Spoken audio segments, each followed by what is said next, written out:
and became the starting quarterback for the Broncos yesterday because of coronavirus concerns. That's Hinton's first throw of the day. It's nearly picked off. Broncos would go 3 and out. He's playing against Taysom Hill. Taysom Hill didn't throw the ball a whole lot yesterday either. Now, he didn't have to. It would just basically, what is this, the little power sweep there, Rex? Yeah, absolutely. A little grounded pound. That's what this game was all about. Why not? He's just going to take it in.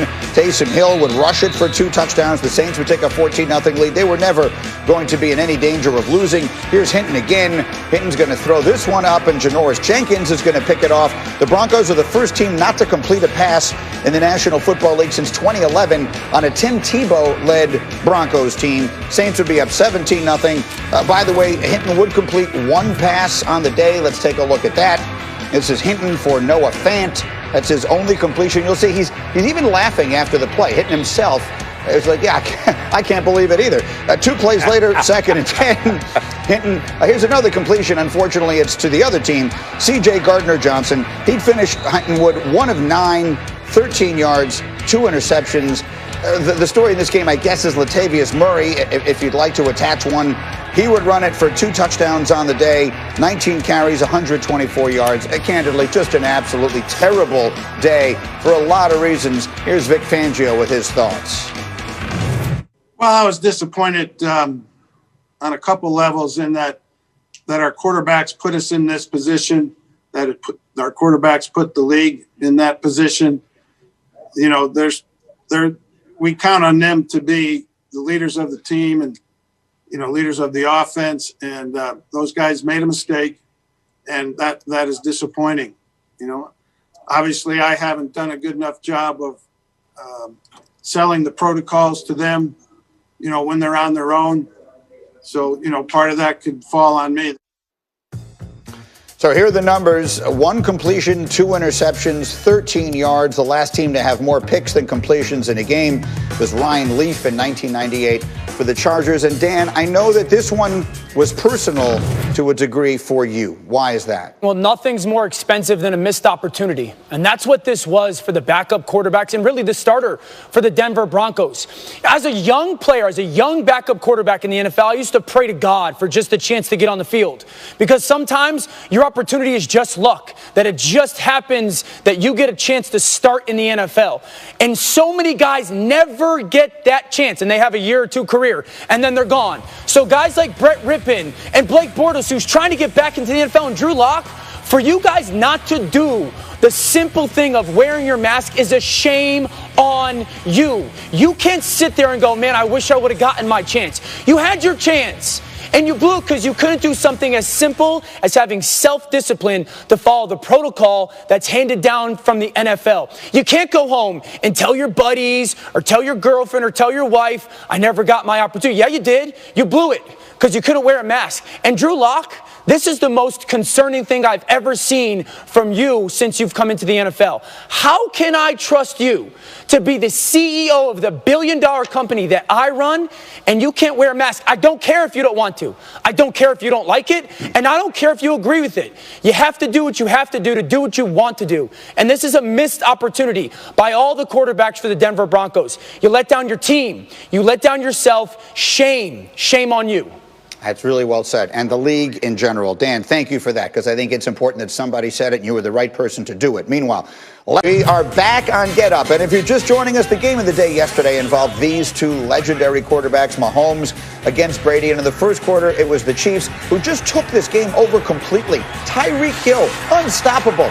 Deuces on his way to the house, a 75-yard touchdown, but he was just getting warmed up. We're still in the first quarter. It's Mahomes again. It's Hill again. It's a touchdown again. And this time he gets Rex a 9 from the Russian judge. Yes, you got to stick that landing a little better now. Greeny. 203 yards and 2 touchdowns in the first quarter for Tyreek Hill. It was 17-0. Second quarter, Bucs looking to answer. And Rex, there were turns of a running back caught a football. Imagine that for Tampa Bay. Congratulations. Rojo with the high hurdle and then the fancy footwork. He had 103 yards on the day. It was 20-7 at the half. Mid-third, it's 20-10. It's Mahomes again. Rex, it's Tyreek Hill again. And it's man coverage again, Greeny. 101. Nice job. 13 catches, 269 yards, 3 touchdowns for Hill. Fourth quarter, Brady finding Mike Evans for 31 yards. That made it 27-17. They would get closer. They'd get this to 27-24 on this touchdown from Brady to Evans. And there's 4 minutes left in the game. So if they'd been able to get a stop, Brady would have had a chance to win the game.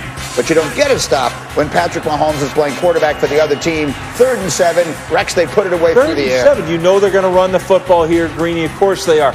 No, they're not. Why? Because you have Patrick Mahomes.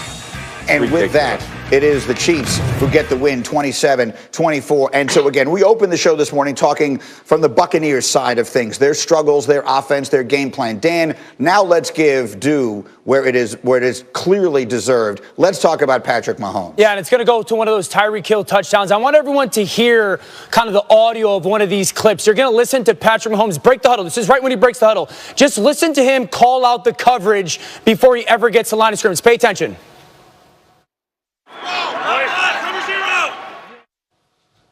Okay, so now Patrick Mahomes just broke the huddle and he goes, cover zero for everyone. Cover zero is man coverage. Now, how does Patrick Mahomes, when he breaks the huddle, how is he able to already know the coverage before ever scanning over the defense? Because coverage indicators by Andy Reid, you take your tight end, you put him in the slot, a little bit of a non-traditional place. He's matched by safety. Okay, I've got a man-to-man coverage. Now I'll put Le'Veon Bell out here. Now he's got to be matched by Devin White. Patrick Mahomes breaks the huddle. That's the first thing he looks at. He knows as a defense you're in man-to-man coverage. Either cover zero, which he yells out, or cover one. It doesn't matter. Now, when you get to man-to-man coverage, quarterbacks think of 2 things. Number 1, is there a scheme, a mesh, a rub, a pick that we love? Or is there a guy that we love? Were you the first pick on the schoolyard at the draft? Now, newsflash.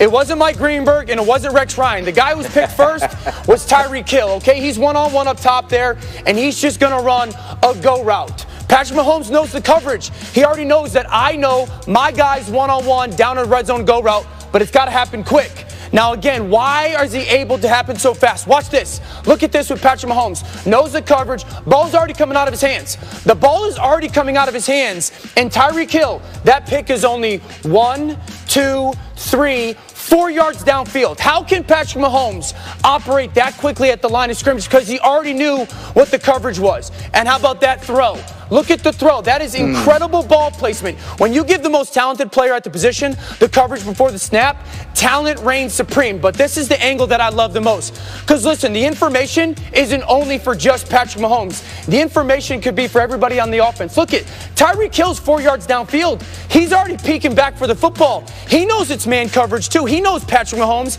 is going to dial him up because at the end of the day, this is actually pretty good coverage. But Carlton Davis is just getting his head around, and the ball's already about to drop in Tyreek Hill's lap. The information that Patrick Mahomes gets before the snap, I want everyone to think of when they were a student and they had to go into exams.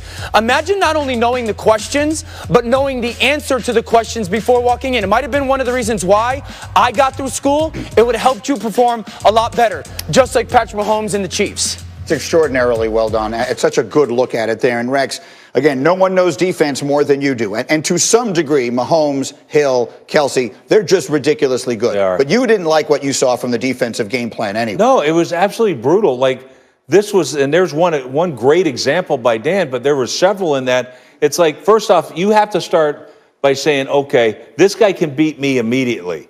Like, and so to me, I've got to take him away, at least slow him up. How do you do that? You roll your coverage to Tyreek Hill 100% of the time. Why? Because 100% of the time, you can't cover a man coverage. And that's what happens. So you have to do that. And it's just absolutely crazy. Look, he may know it's, that your coverage, you're rolling your coverage there. At least he ain't going to beat you with Tyreek Hill. Ryan Clark, let's talk about it. What are you going to do with them when they're playing well, when Patrick Mahomes is doing his thing and Tyreek Hill is doing his thing? Like, what are you going to do with them? You ain't going to do a dang thing, Greeny, but get your tail cooked. Just like we saw the Tampa Bay Buccaneers last night. Listen, bro. When they pull out the big game playbook, they're a totally different team. You look at Baltimore, Buffalo, Tampa Bay.